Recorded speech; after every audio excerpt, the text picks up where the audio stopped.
Hello students, I am a science teacher. Today I am explaining a very interesting chapter about respiration in organism. Organism है वो किस तरह से सांस लेते हैं, उनका जो रेस्पिरेटरी सिस्टम है वो किस तरह से वर्क करता है. Respiration in humans, plants, animal, breathing organs, difference between plant respiration and animal respiration. Match the animal with the correct respiratory organ. Butterfly, Pericles, earthworm, tin, taro, lungs, fish, gills. ये सब क्या हैं? इन सारे जितने भी ये एनिमल्स हैं उनके अलग अलग जो है रेस्पिरेटरी ऑर्गन्स हैं. All living organism requires energy for carrying out various functions and for their growth and building up of new cells. Energy is also needed to conduct every chemical reaction in the cell. If the cell do not get enough energy, they die. Cell यानी कि हमारी कोशिकाएं, अगर इनमें energy नहीं होगी तो ये धीरे धीरे मरना शुरू हो जाएंगी, डाई हो जाएंगी या डिस्ट्रॉय हो जाएंगी. What is respiration? Respiration is the process of releasing energy from break down of food. खाना खाने के बाद जो हमें एनर्जी मिलती है वो क्या है? Respiration. Respiration is a fundamental and vital process of living organism that release energy from food.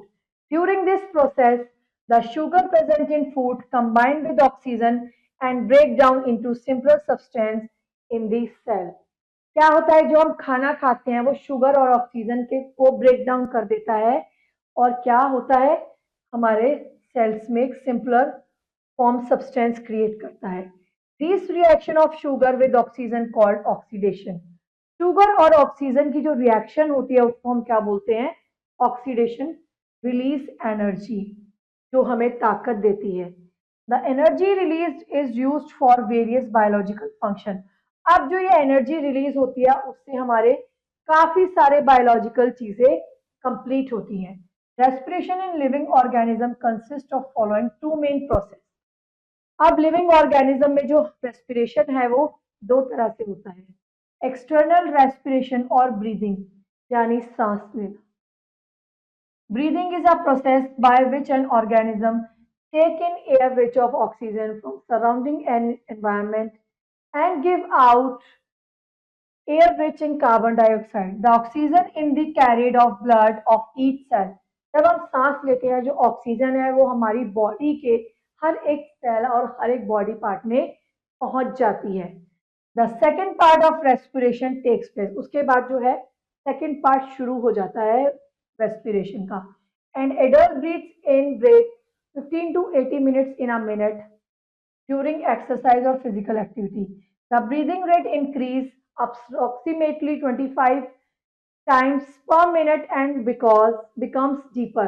ज्यादा लंबी लंबी जब हम थक जाते हैं तो ऐसे तेज तेज सांसें लेने लगते हैं ना. देखिए, oxygen present in atmosphere inhale करी, oxygen enter in the body, फिर क्या हुआ? ब्लड का सर्कुलेशन हुआ, ऑक्सीजन रीचेज ईच सेल, फिर ऑक्सीजन जो है हमारे पूरी बॉडी के सेल्स में पहुंच गई. फिर आपने खाना खाया, फिर वो ऑक्सीजन किसके साथ? शुगर और फूड के साथ हमारी ऑक्सीडाइज होने लगी. फिर उसने क्या किया? एनर्जी रिलीज करी, हमें इस बॉडी को ताकत दी विद कार्बन डाइऑक्साइड. फिर हमने एक्सेल किया, हमने उस सांस को वापस छोड़ दिया. एटमॉस्फेयर में क्या हुआ? हमारी कार्बन डाइऑक्साइड रिलीज हुई और अदर गैसेस बाहर जाके मिल गई. इंटरनल रेस्पिरेशन और ब्रेकिंग डाउन ऑफ फूड. जब हमारे शरीर के अंदर रेस्पिरेशन होता है और फूड का क्या वर्क होता है वहां पे? In the cell the oxygen brought by blood oxidise the sugar present in the food and release energy. Sugar जो हमारा खाना है वो क्या करता है? ब्लड ऑक्सीडाइज करता है. शुगर जो प्रेजेंट होती है वो क्या करती है? हमारी बॉडी में ऑक्सीजन को रिलीज करती है, एनर्जी को. Process takes place in every cell. It is termed as internal respiration और सेलुलर रेस्पिरेशन. यानी जब हमारी सेल्स के अंदर सारी अच्छे से वो बोलते हैं ना ऑक्सीजन पहुंच जाती है तो वो क्या होती है? वर्क करना स्टार्ट हो जाती है. हमारी बॉडी की एवरी सेल में क्या होने लगता है? इंटरनल रेस्पिरेशन शुरू हो जाता है या बोल सकते हैं cellular respiration. Respiration in human beings. In human beings the process of respiration involves breathing, gaseous exchange, cellular respiration. Close your nostril and mouth tightly and look at what. अब अपने नाक और मुंह को कस के बंद कर लेंगे तो क्या आप सांस ले पाएंगे? नहीं, आप सांस नहीं ले पाएंगे. Now you know that can not be easy. अब आपके लिए सांस लेना मुश्किल हो जाएगा. जैसे देखिए, इस डायग्राम को समझते हैं बाद में, पहले देखते हैं. Survive for long without breathing. आप लंबे समय तक सांस रोक के नहीं रह सकते. Breathing means taking in air rich oxygen and give out air rich in carbon dioxide with help respiratory organ. Taking of air rich oxygen is inhalation and taking out carbon dioxide is exhalation. Inhale करना या लेना, exhale करना, carbon dioxide छोड़ना. The number of times a person breathes in a minute termed as breathing rate. एक बारी में एक जो पर्सन है वो कितनी सांस लेता है उसे हम क्या बोलते हैं? Breathing rate. During breathing inhalation and exhalation takes place alternately. ऐसा तो नहीं है कि लगातार सांस लेते जा रहे हैं, नहीं, सांस लेंगे और छोड़ेंगे. एक बार इनहेल होता है और एक बार exhale. A breath means one inhale plus one exhale. Would you like find out your breathing rate? Do you want whether it's constant or changing according requirement? अब आप नोट कर सकते हैं कि कब आपकी सांस नॉर्मल चल रही है, कब सांस फूल रही है, कब आप थके हुए हैं, कब अच्छे से आपकी सांस मूव हो रही है. Only a very thin membrane separate the air in alveolus from blood. In capillaries, oxygen diffuses into blood and carbon dioxide diffuse. देखिए, कार्बन डाइऑक्साइड अंदर गई, ऑक्सीजन बाहर निकली. रेड ब्लड सेल ने अपना काम करना शुरू कर दिया, ऑक्सीजन इधर पहुंच गई. फिर ये ऑक्सीजन कहाँ गई? हमारी पल्मोनरी वेन में, फिर गई पल्मोनरी आर्टरीज में. जैसे कि हमने ऊपर पढ़ा था, डिफरेंट डिफरेंट हमारी बॉडी के हर एक सेल में जाएगी. ये है हमारा ये वाला पार्ट. ये ट्रैकिया है हमारी सांस नली जहाँ से जॉइंट होती है. ये हमारे ब्रोंकस है, ये ब्रोंकियोल्स हैं, राइट ऑफ कार्टिलेज.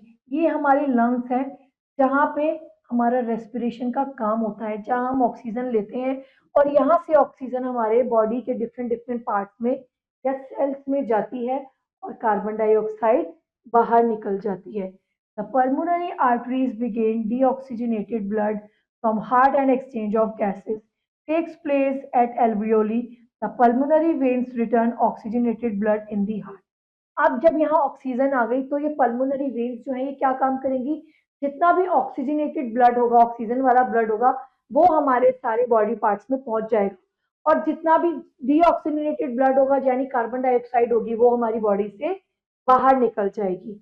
अब यहाँ देखिए, the air enter in trachea, फिर नोज, फिर लैरिंक्स, फिर ब्रोंकियस. धीरे धीरे करके हमारे नोज के थ्रू, ट्रैकिया के थ्रू हमारी बॉडी में सारे ईच एंड एवरी पार्ट में जा रही है. अब देखिए यहाँ डिफरेंस दे रखा है, breathing and respiration. Physical process, biochemical process, outside, inside, release energy, step by step release energy. Enzyme are not involve, enzyme are involve. अब आता है inhalation and exhalation. Inhalation, diaphragm contract यानी सिकुड़ जाता है. रेस्पिरेशन, रिलैक्स हो जाता है या ढीला छूट जाता है. Volume of chest cavity increase. जब हम सांस लेते हैं तो इंक्रीज हो जाती है और सांस छोड़ते हैं तो डिक्रीज हो जाती है. Lungs expand. जब सांस लेंगे तो लंग्स फूल जाते हैं, छोड़ते हैं तो क्या होता है? कॉन्ट्रैक्ट हो जाते हैं. Air flow into the lungs, air forced out the lungs, हवा बाहर निकलती है. What happened to the air that you breathe? जब आप सांस लेते हैं तो क्या होता है? देखिए, ये हमारी नेजल कैविटी है, ये हमारी नॉस्ट्रल्स, ये है, ये हमारी ओरल कैविटी होगी, हमारा मुंह, ये हो गई हमारी फेरिंक्स यानी श्वास नली, ये हो गई हमारी नेरिंग्स, ये हो गई हमारी खाद्य नली, ये ट्रैकिया. धीरे धीरे जो ऑक्सीजन है वो हमारे लंग्स में जाएगी, राइट लंग, लेफ्ट लंग, ठीक है. डायाफ्राम इसको लंग्स को सपोर्ट करने का काम करता है. जब हम सांस लेते हैं तो ये एक्सपेंड हो जाते हैं, फूल जाते हैं, डायाफ्राम नीचे हो जाता है. जब हम सांस छोड़ते हैं तो डायाफ्राम ऊपर को उठ जाता है और हम आसानी से सांस ले पाते हैं. और नॉस्ट्रिल क्या करती है हमारे? कभी ने सोचा है नॉस्ट्रिल्स में जो एयर है वो क्यों होते हैं? वो इसलिए होते हैं कि जब हम नॉस्ट्रिल से सांस लेते हैं, मुंह से सांस नहीं लेनी चाहिए क्योंकि मुंह से सांस लेने पे जर्म्स भी हमारी बॉडी में जाते हैं. हमेशा अपनी नाक से सांस लेनी चाहिए। तो नाक में जो म्यूकस होता है और हेयर होते हैं, वो जितने भी डस्ट और जम्स हैं उनको ट्रैप कर लेते हैं हमारी नोज में, और क्लियर एयर जो है वो हमारी बॉडी में जाती है। Air then enters a tube-like structure called trachea. The trachea is commonly called windpipe. इसको windpipe या श्वास नली भी बोलते हैं। Trachea to contains mucus which trap dust. मैंने बताया म्यूकस होती है हमारी नोज में जो डस्ट को ट्रैप कर लेती है। The microorganism that have managed pass through the nostrils. The mucus along with dirt that has been trapped in pushed out of windpipe at regular interval. अब हमारी विंड पाइप में श्वास नली में सांस एक समय के अंतराल पर जाती रहती है जब हम सांस लेते हैं और छोड़ते हैं। The trachea divides into lower two narrow tubes bronchi, bronchi's further divided into numerous lungs. फिर होता है टाइनी एयर सैक्स होते हैं, उनको एल्वियोली बोलते हैं। Each lungs is made up of many millions alveoli. 1 million कितने बराबर हो गया? इसके बराबर। Gaseous exchange in human body, यानी कार्बन डाइऑक्साइड छोड़ना और ऑक्सीजन को लेना। Gaseous exchange in the process that continuously supplies in the blood with fresh oxygen and help in removing most of carbon dioxide। जितनी भी कार्बन डाइऑक्साइड है उसको बाहर छोड़ देना। Fresh air fills the alveoli of lung. Each alveoli is made up of extreme thin tissue surrounded by blood capillaries. Blood capillaries are very narrow food blood vessels with extremely thin walls. The arrangement brings the alveolar air and blood very close to each other. When fresh air enters the alveoli, oxygen from passes। जब fresh air जाएगी तो वो हमारे सारी body cells में बढ़ जाएगी। At the same time carbon dioxide passes out. तब हम ऑक्सीजन ले रहे हैं और दूसरे ही पल हम कार्बन डाइऑक्साइड को छोड़ रहे हैं। तो ये जितना भी प्रोसेस हो रहा है वो क्या है? हमारा गैसियस एक्सचेंज या गैसों का आदान प्रदान। The lungs contain over 300 million alveoli. Every minute near 600 litre air breathe in. Blood carries oxygen to every cell. अब जब ऑक्सीजन हमारे सारे ब्लड में मिल गया और वो ब्लड हमारे पूरे शरीर में बह रहा है, हमारी सारी नसों से इधर से उधर जा रहा है, तो क्या होगा? हमारे ईच एंड एवरी सेल में जो क्या है? ऑक्सीजनेटेड ब्लड होगा, ऑक्सीजन वाला ब्लड होगा। और ग्लूकोज जो एनर्जी प्रोड्यूस करेगा, उससे हम अच्छे से काम कर पाएंगे। कार्बन डाइऑक्साइड जो हमारा वेस्ट प्रोडक्ट है वो बॉडी से बाहर निकल जाएगा। How is carbon dioxide remove from body? Carbon dioxide किस तरह से बाहर निकलती है? देखिए, are taking oxygen and leaving carbon dioxide. Air sacs, lungs, muscle carbon dioxide RBC से रिएक्ट कर रही हैं, बॉडी वेसल्स बनी, यहाँ जॉइंट हो गई, ब्लड वेसल अलग हुए नोज से और लंग से, जो हमारा वेस्ट कार्बन डाइऑक्साइड है वो बाहर निकल गया। As the blood flow through the body, it collects carbon dioxide formed during respiration and carries it to heart. The heart then sends the blood to lungs. When the blood reaches the lungs, carbon dioxide from the blood get into air sacs. Ultimately, carbon dioxide removed from the lungs.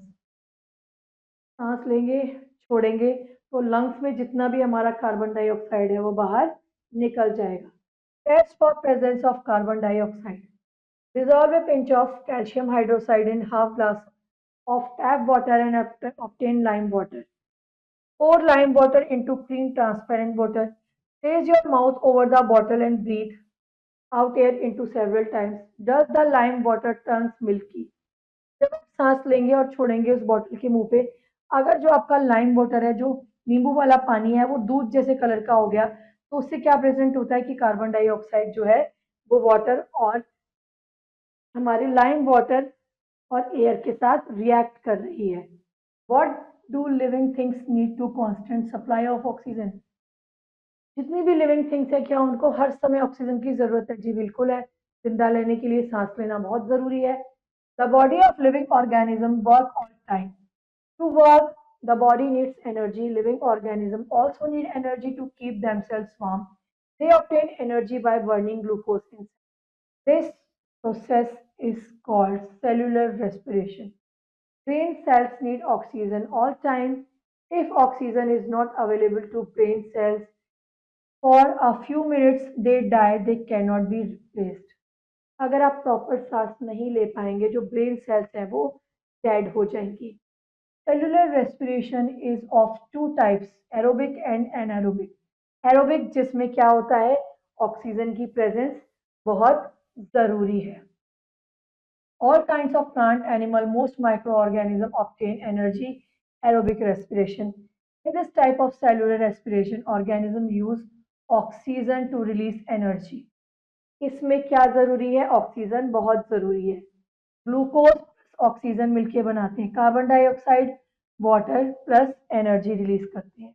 Your body work hard when you run and so need more energy. जब आप भागते हैं या ज़्यादा काम करते हैं तो आपकी बॉडी को ज़्यादा एनर्जी की ज़रूरत होती है। To obtain more energy the body has to burn larger amount of glucose. और जितना ज़्यादा आप काम करेंगे उतना ज़्यादा ही आपकी बॉडी ग्लूकोज को वेस्ट करेगी या बर्न करेगी। To do so the body needs extra supply of oxygen. उस समय आपको ज़्यादा ऑक्सीजन की ज़रूरत होती है। यू ब्रीथ फास्टर, आप जल्दी जल्दी तेज तेज सांस लेने लगे होते हैं क्योंकि आप थक जाते हैं। तो हमारी बॉडी ने जो ग्लूकोज है वो ज़्यादा क्या कर दिया, बर्न कर दिया। The energy release during aerobic respiration is also use to produce heart, it keeps the body warm, हमारी बॉडी को गर्म रखते हैं। The to show aerobic respiration by living organism, ये अलग अलग चीज़ें हैं जिन्हें आप पढ़ेंगे। Test for breathing rate and rest work. अब आपने कितने टाइम में कितनी सांस ली, जब आप थके हुए हैं या अब आप खेल रहे हैं, पढ़ रहे हैं, तो आप क्या करेंगे, अपनी ब्रीदिंग रेट को काउंट करेंगे और लिखेंगे कि पढ़ते समय आपने कितनी ब्रीथ करी, वॉक करते टाइम कितनी करी और साइकिलिंग करते टाइम कितनी करी। At rest, a person breathes about 4 to 16 times per minute. After running, it could increase.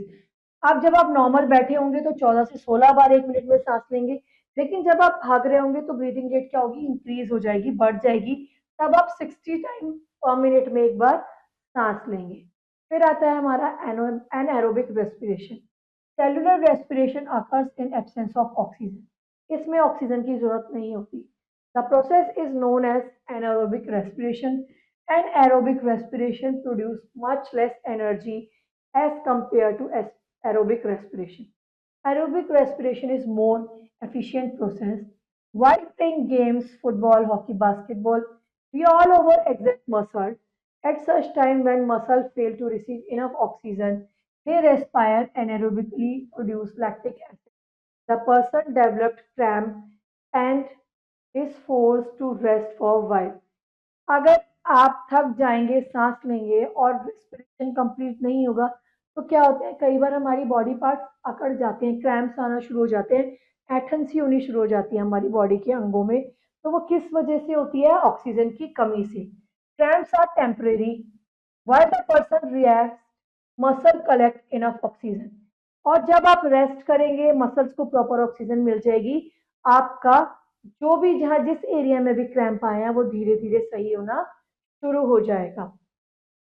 The mean time the lactic acid break down and cramp gradually disappear, धीरे धीरे जो आपका क्रैम्प है वो सही होने लगेगा। To demonstrate anaerobic respiration, you will require glucose, yeast, oil, water, flask, glass tube, stopper, lime water burner, water bath और हीटिंग ट्रे। इसको आप करके देखेंगे, रीड करेंगे। Now anaerobic respiration in microorganism. Yeast, a kind of microscopic fungi, respires anaerobically. This is, it requires no oxygen to respire. इनको oxygen की जरूरत नहीं होती। The waste product of this form of respiration are carbon dioxide gas and alcohol rather than carbon dioxide and water as in aerobic respiration. How do other organism breathe? अब जो हमारे other organism, दूसरे जो organism है वो किस तरह से ब्रीथ करते हैं। All kind of plants, animal and most micro organism obtain energy through aerobic respiration. सबको सांस लेने के लिए ऑक्सीजन की जरूरत होती है। To meet the body's oxygen requirement, animals have respiratory system which are made up of specialized organ. सबको सांस लेने के लिए स्पेशल ऑर्गन की जरूरत होती है जिसको हम बोलते हैं रेस्पिरेटरी सिस्टम। अब रेस्पिरेशन इन प्लांट्स, प्लांट किस तरह से रेस्पिरेट करते हैं? All living organism breathe through plants to breathe and respire. जिस तरह से लिविंग ऑर्गेनिज्म ब्रीथ करते हैं उसी तरह से प्लांट भी ब्रीथ करते हैं। In plant also food is manufactured in the form of starch needs to be broken down to release energy. Respiration is vital function in plant. Respiration is aerobic and is represented by starch, oxygen, energy, carbon dioxide and water.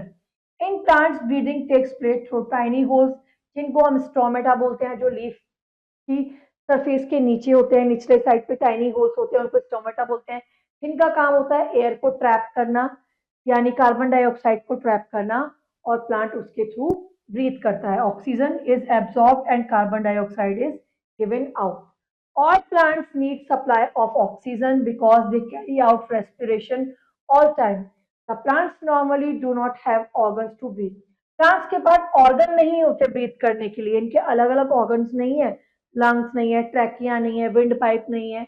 इनके पास क्या है? Stomata, जो air को trap करती हैं। But in them exchange of gases, that is oxygen and carbon dioxide, is performed by simple diffusion process. Oxygen enters root tissue by diffusion from air space between soil particles. Respiration keeps the oxygen concentration in the root cells below the soil, so maintaining a diffusion gradient. The root system is extensive given a large surface area volume ratio, and the thin root hair provides little barrier. Leaves are thin, have large surface area volume ratio. They have also extensive external system of air space. In the leaves, the cells spongy mesophils are losing 13.50 and have large number of air space between them. Gases, oxygen and carbon dioxide are able to diffuse in out of these spaces tiny pores called stomata. Stomatal appearance देखिए, the stomatal apparatus includes opening called stoma, surrounded by guard cell and several subsidiary cells. The expansion of shrinkage of guard cell. ये ये है हमारा stomata. ये क्या होता है? जब ऑक्सीजन वो कार्बन डाइऑक्साइड को इनहेल करता है ना, तो ये जैसे ये देखिए, ये एरिया खुल जाता है, ऑक्सीजन अंदर चली गई और ये उसके बाद क्लोज हो जाएगा, बंद हो जाएगा। The guard cell, due to flow of water osmosis from surrounding cell, result in opening and closing of stomata. अभी जो स्टोमेटा है वो खुलते और बंद होते रहते हैं लगातार। The stomata tend opening during day and close at night. ये जो स्टोमेटा है दिन के समय खुले रहते हैं और रात के समय बंद हो जाते हैं। The guard cell have chloroplast. Unlike epidermal cell, they have thickened inner walls. When the guard cells take up water by osmosis, they swell and become turgid. ये क्या होता है? जब पानी को एब्जॉर्ब करते हैं तो ये फूल जाते हैं, स्वेल हो जाते हैं, यानी फूलकर बड़े हो जाते हैं। फिर क्या होता है? The thickened inner walls of guard cell become more curved and stoma pores open. फिर क्या होती है? इनकी जो वॉल होती है वो कार्व्ड हो जाती है, मुड़ जाती है, और स्टोमा जो है वो ओपन हो जाता है। When the guard cell lose water they become passive. और जब वाटर को ये छोड़ देते हैं तो ये क्या हो जाते हैं? वापस से अपनी पोजीशन ले लेते हैं। The thickened inner walls spring back and close the stomata. By opening and closing the stomata, control the amounts of gases, oxygen and carbon dioxide diffusing into out of leaf. तब oxygen जो है plant Excel कर देता है और carbon dioxide को inhale करता है। Bark of stem of woody plant has lenticels which allow oxygen to diffuse into living system, tissue and carbon dioxide. A lenticel is a small area of bark where a cell of loose to perform gas oxygen. देखिए, कहीं से भी ये हल्का सा area टूट जाता है, बोल सकते हैं photo micrographic of cross section of lenticel, यानी एक बार या लकड़ी के टुकड़े का एक सेक्शन है, उसका माइक्रोस्कोपिक फोटोग्राफ है। Respiration in animals, cellular respiration of animals resembles with that of plant. In contrast, the plant animals are heterotrophic. They cannot synthesize their own food like plant and the amount of carbon dioxide during respiration.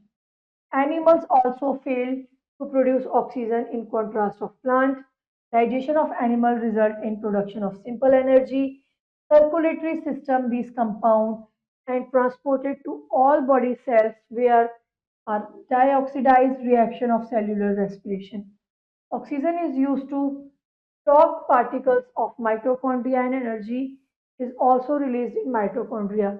Carbon dioxide and water molecules are released during the various steps of cellular respiration. Respiration of the animal of following two types, aerobic and anaerobic.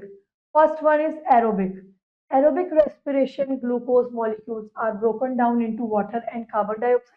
जो glucose molecule हैं वो किसमें टूट जाते हैं हमारे water और carbon dioxide में aerobic respiration release are relatively large amount of energy जब एरोबिक रेस्पिरेशन होता है तो इसमें लार्ज अमाउंट ऑफ एनर्जी होता है 38 ATP molecules from one glucose molecule oxidize oxidation of glucose during aerobic respiration. Glycolysis क्या है? It occurs in cytoplasm of each cell. It does not oxygen, so it is type of anaerobic respiration. Glycolysis break down one molecule of glucose, a 6 carbon atom organic compound.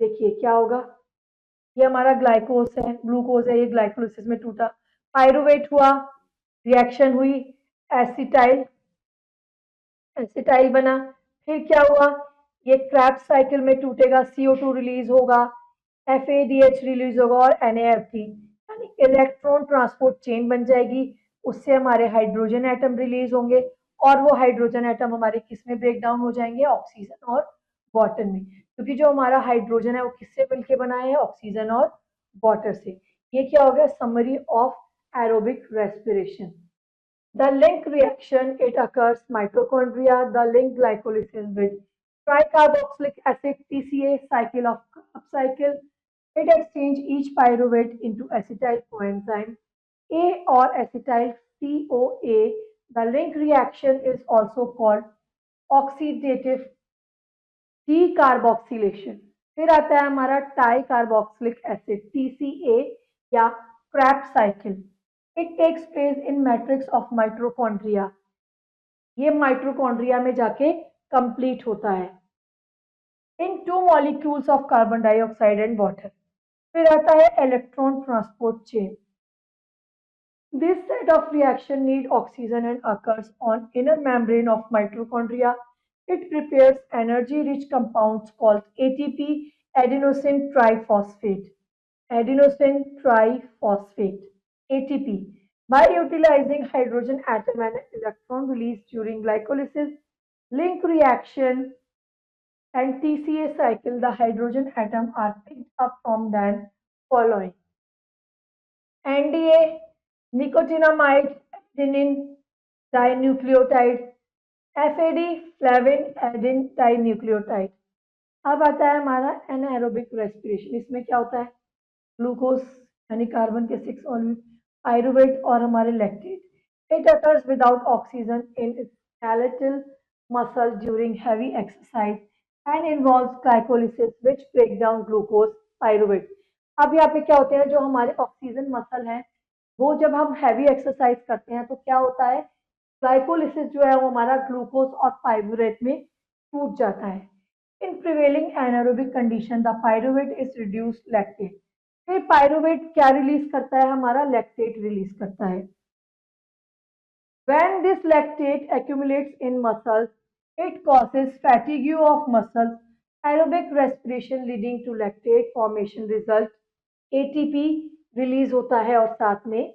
Energy absorb food substance such as amino acid यानी protein fatty acids fat सब क्या होते हैं हमारी body में consume हो जाते हैं और उनसे ग्लूकोज रिलीज होता है जो किसका काम करता है this enzyme are called respiratory enzyme इन सबको डाइजेस्ट करने का काम कौन करता है एंजाइम करते हैं जिन्हें हम बोलते हैं respiratory enzyme breathing organs of animals In unicellular animals, amoeba, paramecium, and smaller multicellular animals, Hydra, planaria, all the cells take up oxygen directly from surrounding air. ये अपने आसपास की हवा से क्या लेते हैं oxygen water and pass out carbon dioxide in similar manner. Among the advanced animals, there are basically three types. जो स्किन से सांस लेते हैं, दिल से लेते हैं और लंग से लेते हैं। अलग अलग एनिमल अलग अलग चीज़ों से सांस लेते हैं, अलग अलग ऑर्गन से। Gaseous diffuse across the cell surface membrane of paramecium, ये अपनी सरफेस से लेता है। टैडपोल लार्वा और फ्रॉग विद एक्सटर्नल गिल्स, इनके एक्सटर्नल गिल्स होते हैं, वहां से सांस लेते हैं। ऑल दीज गैसियस एक्सचेंज और breathing surface skin gills lungs have following common feature. They have large surface area relative to volume of organism, which gives exchange can take place rapidly. They are thin, they have moist surface, they have rich blood supply so that more and more blood exchange can gaseous. Animals such as earthworm, leech, ये क्या है, अपनी moist skin से सांस लेते हैं. The entire surface of body help the exchange of gases. Some amphibians to land और water में रहते हैं, moist skin से कई बार सांस लेते हैं. Fish and aquatic animal, tadpole, larva, frog, prawn, snail, pilla, freshwater mussel, ये सब गिल से सांस लेते हैं. Bony fish, there are four pair of gills, pharynx यानी throat. Each gills support by a bony gills arc. ये जो आर्क बनी हुई है ना, इनसे ये सांस लेने में मदद करते हैं. Along each gill arc is double row of gill laminae. These thin flaps lie on top each other. The pages of book, किताब के पन्नों की तरह एक दूसरे के पीछे होते हैं. When surrounded by water, gills laminae give a surface area for gas exchange. मुंह खोला, पानी में जो ऑक्सीजन खुली हुई है वो मुंह के अंदर गई, ऑक्सीजन यहाँ एब्जॉर्ब हो गई और बाकी जो वाटर था वो यहाँ से क्या हो गया, बाहर निकल गया. The insects have branches, respiratory tube or trachea and other branches. The smallest of branching tubes are called tracheoles. They are contact with tissue or body. Tracheal tube open on surface of side of body through pores called spiracles. जो insect है वो spherical से सांस लेते हैं. इनकी body पे छोटे छोटे पोर्स होते हैं, उसे स्पेरिकल्स बोलते हैं. The spiracles can open close, ये ओपन और क्लोज होते हैं वॉल्व की तरह, जिससे क्या होता है, गैसियस एक्सचेंज होता है. The air move from outside and inside, इनकी जो स्पेरिकल्स है उससे जो गैसों का एक्सचेंज होता है वो अंदर बाहर होता है. This mechanism of oxygen supply is adequate insect which are smaller size but is inadequate for animal of large size and terrestrial vertebrates. They have highly developed complex mechanism for respiration through lungs. और जितने भी बड़े जानवर हैं, animals हैं, वो किससे लेते हैं, लंग से सांस लेते हैं. Snails are amphibian animals, so they have comb-like gills called centedium for aquatic breathing and pulmonary sac for aerial breathing. Tracheal system of insect. ये इनके ट्रैक्यूल्स इनकी स्किन पर है. ये क्या कर रहे हैं, ट्रैक्यूल्स फ्लूइड कार्बन डाइऑक्साइड छोड़ रहे हैं, ऑक्सीजन ले रहे हैं. ये इनके स्पेरिकल्स है जो इनकी बॉडी पे छोटे छोटे होल्स होते हैं ना, जिनसे ये सांस लेते हैं और वो इनकी बॉडी के अंदर ट्रैक्यूल्स या ट्रैक्यूल ट्यूब में जाता है. Difference between plant and respiration and animal breathe through whereas plant do breathe not breathe. Exchange of O2 and CO2 do not take place through stomata because later are absent in animal and plant. However, exchange of carbon dioxide and oxygen takes through stomata on leaves, lenticels of woody plant. अब demonstration of load of insect sparacles. Insect के जो spherical है वो किस तरह काम करते हैं. कॉकरोच को लिया और एक बीकर में डाल दिया. Immerse head of cockroach in water while rest of body remains outside. सिर्फ सर उसका पानी में डुबो दिया और बाकी बॉडी उसकी पानी से बाहर रखी 2-3 मिनट के लिए. Hold head for second cockroach with forceps out of water while. अब इसका सिर बाहर रखा और बाकी बॉडी पानी में डुबो दी. फिर आप देखेंगे कि इसकी बॉडी किस तरह से जो स्पेरिकल्स हैं वो काम सांस लेने का काम करेंगे. Now recapitulate an encyclopedia. Read yourself now. Checkpoint time. Cellular respiration takes place in cells. Air enters and leaves our body through nostrils. What is not required for anaerobic respiration? Oxygen. What transport oxygen to every part of your body? Both. Water and lungs, both. What helps an insect breathe? Pericles. Respiration in the chemical breakdown of food to release sugar. Now question B, filling in the blanks. During respiration, organism takes in oxygen and give out CO2, carbon dioxide. Photosynthesis changes light energy into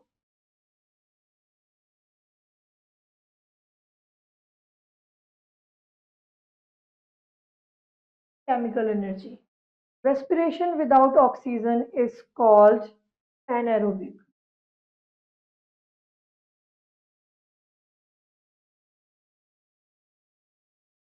Anaerobic respiration.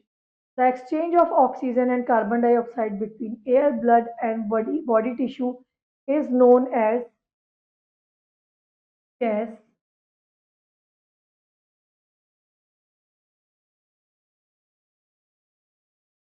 Respiration takes place in living cells throughout the entire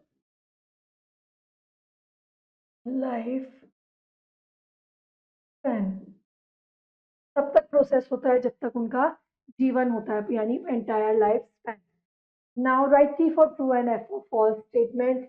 Plants breathe through lungs. False. Oxygen is required in aerobic respiration. True. Amoeba breathe through gills. False. Amoeba, aquatic animals use oxygen present in air. False. Respiration takes place only during daytime. False. Human being needs no oxygen. It is also false. Now question D. Match the following. Aerobic respiration. Presence of oxygen. Anaerobic respiration. Absence of oxygen. Insect. Trachea. Snail. Gills. Fishes. Foam-like gills. Now read this chapter and rest of the exercise. Do it yourself. See you in the next video. Till then, bye bye.